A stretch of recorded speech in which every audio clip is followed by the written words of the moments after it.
morning. I've taken a windy wintry walk, having a little hunt for some fossils. We've done quite well. I think that'll prep up quite nicely. It's been a long time since I made a video, so what we're going to do is we're going to find somewhere a bit out of the wind and we'll stop and make some coffee, shall we?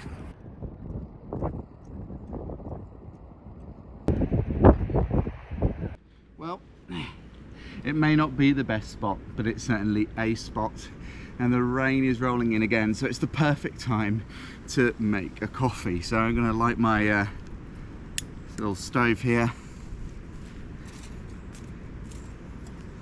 and get a pot of water on. I've actually got two brewers to show you today, and they represent two different ends of the spectrum price wise.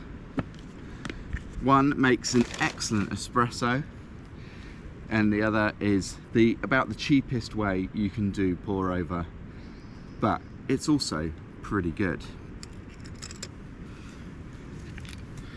The Wacaco Picopresso.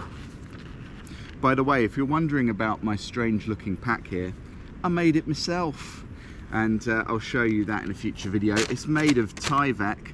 It's a bit crinkly, but it works. Okay, so Wacaco Picopresso looks like this. It is a hand express brewer with a pump.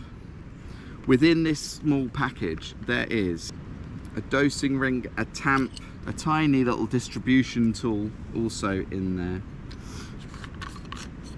and then in the bottom you've got your basket. And I've added a couple of things. I've made a couple of little adjustments because this is actually my at-home brewer for espresso. So I've put in a straight wall competition basket, 18 gram, and a little puck screen. I've already dosed 18 grams of coffee into my grinder, and we're going to grind.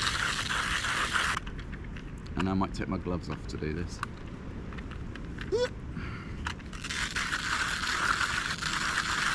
I'm taking a risk today because I've got a new coffee. I haven't had a chance to fully dial it in, so there's a little bit of guesswork involved. We'll see how this espresso turns out. Coffee dumped into there. Let's get our distribution tool. Starting at the bottom, breaking up clumps. Because this only is one needle, you have to be really patient as you're doing this. At home I use a full-size WDT.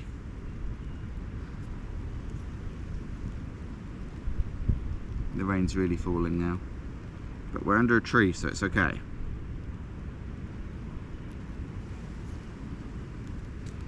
Right, we got our grounds nicely distributed. I'm currently worrying the grind size might be a little too big, but we persevere. So what I do is I start the tamp still using the dosing ring in place, and that just helps flatten this out before doing a full tamp, which I wouldn't recommend, but today I'm doing in the air. No such thing as too much pressure as long as you're nice and flat. On goes the puck screen.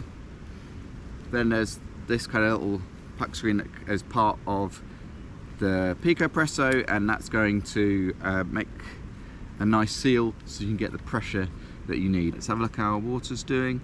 It's warming up. I have put way too much water in there because I know I'm going to make 2 coffees. Right, we'll leave this to hang out for a little bit. We can relax, right? Tell you what, should we start preparing our next coffee? Our next coffee is from China. This is a light roast, and towards the end of some Christmas coffee that I got.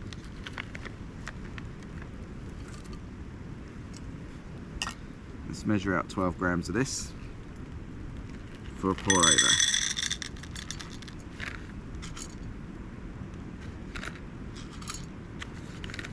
Those looks like some lovely beans.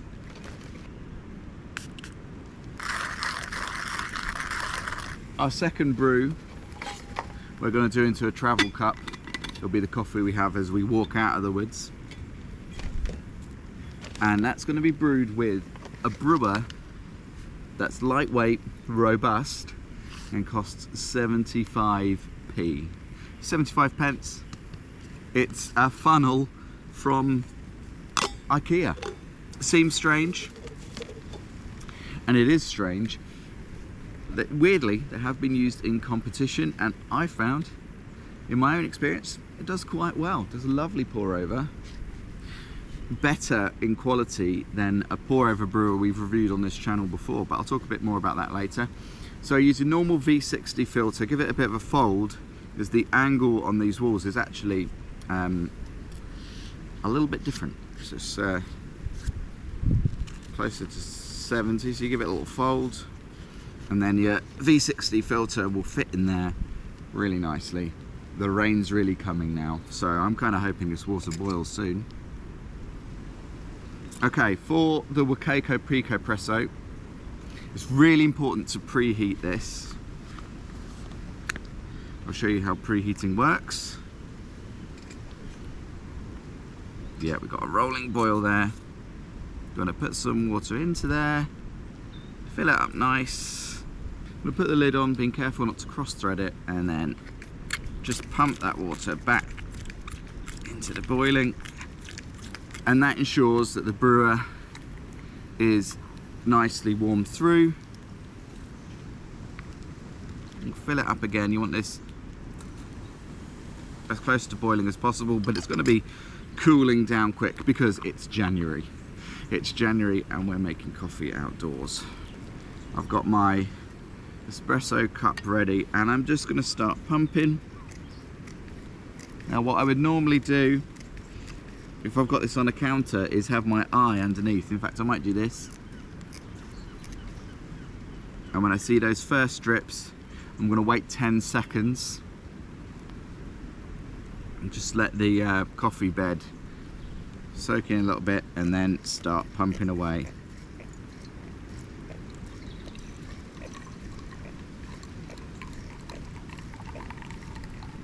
Oh, this looks like a good one.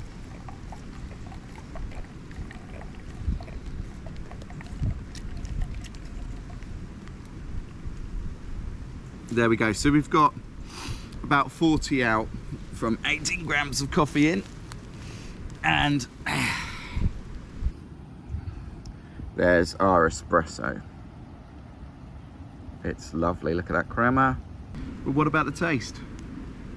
Let's give him a little swirl. Well, against all odds and in the rain, that's come out pretty well. I'd be very happy. I'd be very happy if I got that in a cafe. I'm very happy with it out here in the rain. Now obviously that could be watered down for an Americano. A great way to make coffee outdoors. It is weightier than some of the other things we've tried, but unlike other things we've tried, it makes true espresso, right? This is really boiling away angrily. So we've got to make our second brew. Just gonna rinse the filter there. Dump in our beans, we'll make a little well, and we'll attempt a pour over with this. I have tried in the past all kinds of like different spouts for these. None of them really work as well as just being careful and controlled. So let's give this a go. I'll hold it up. If I was at home, I'd be weighing this out, but I've done it so many times, I can kind of do it by eye. Let it bloom.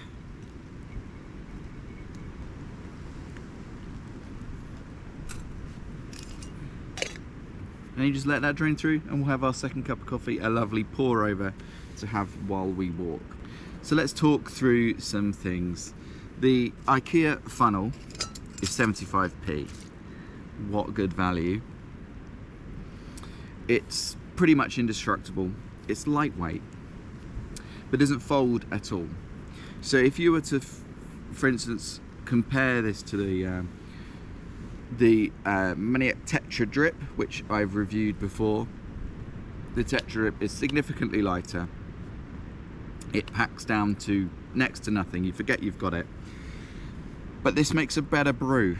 I've got to say it. The triangular shape of the Tetra Drip does make it more difficult to get a nice even brew. Just putting all my things away because it's cold out here. Now the Wacaco Picopresso, I actually use it at home regularly to make espresso, when I'm making Americano. I think it is genuinely excellent. It is the heaviest brewer we reviewed on this channel, but one must remember that it's the only way, really, realistically, to get espresso outdoors. There are some sort of battery powered things. They are frankly junk and you can only use them a couple of times. This being hand powered is great. The Wacaco do a lightweight version, the GR2, which is with a pressurized basket.